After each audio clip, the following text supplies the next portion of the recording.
Hello everyone, welcome to my new blog. চলে আসলাম ছোট্ট একটা মিনি ব্লগ নিয়ে। তো বসে বসে ভাবছিলাম আজকে চলো একটু দোকানে গিয়ে শাড়ি কেনাকাটা করে নিই, কেন কি পুজো তো সামনেই, একদমই হাতে সময় নেই। তো ভাবলাম চলো আজকে শপিং করতেই হবে। দুই বউ চলে গেছিলাম শপিং করতে।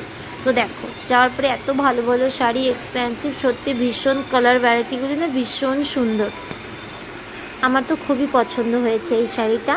মানে কোনটা থেকে কোনটা নেব, এত ভালো ভালো কালার আর এত সুন্দর এক্সপেন্সিভ। মানে শাড়িগুলি না জাস্ট ওয়াও বললেই চলে। মানে শাড়ির যে কাজগুলো সেগুলো সত্যি পুরো ফুটে গেছে, মানে শাড়ির একদম মানে অনেকটাই সুন্দর। আর এই যে একটা শাড়ি, এটা তো আমার ভীষণ পছন্দের একটা শাড়ি। তো দেখতে পাচ্ছি এটা হচ্ছে রানী পিঙ্কের উপরে, এটা হচ্ছে ওয়ার্ক করা এত সুন্দর। পুরো শাড়ির উপরে এই ধরনের ওয়ার্ক করা, পুরো ভিতরটাও এরকম, লেসটা তো দেখিয়ে দিয়েছে, আঁচলটাও ভীষণ সুন্দর পুরো কাচের উপরে, মানে একদম অনেক সুন্দর। তারপরে চলে আসলাম একটা ইয়েলোর আর পিঙ্ক কম্বিনেশনটা, দেখো জাস্ট একদম অসাম। মানে যে পরবে না তাকেই রানীর মতো লাগবে, এত সুন্দর কালার। তারপরে চলে আসলাম আর একটা পিঙ্ক। এই শাড়িটার পুরো ডিজাইনটা একটা ময়ূরের উপরে যাচ্ছে, ভীষণ ভালো সুন্দর একটা মিষ্টি পিঙ্ক কালার।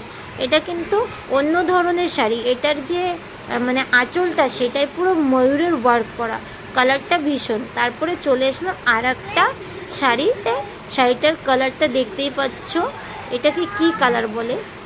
তারপরে চলে আসলাম আর একটা শাড়িতে, দেখো এই শাড়িটা হচ্ছে সবচেয়ে বেশি এক্সপেন্সিভ, মানে ভীষণ ভালো, পুরোপুরি শাড়িটার ভিতরে কাজ করা এইভাবে, আর ওয়েটটাও অনেক বেশি।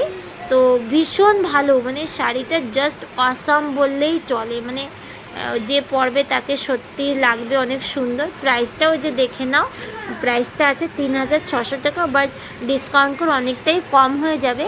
আর ভীষণ ভালো, যে পরবে তাকে ভীষণ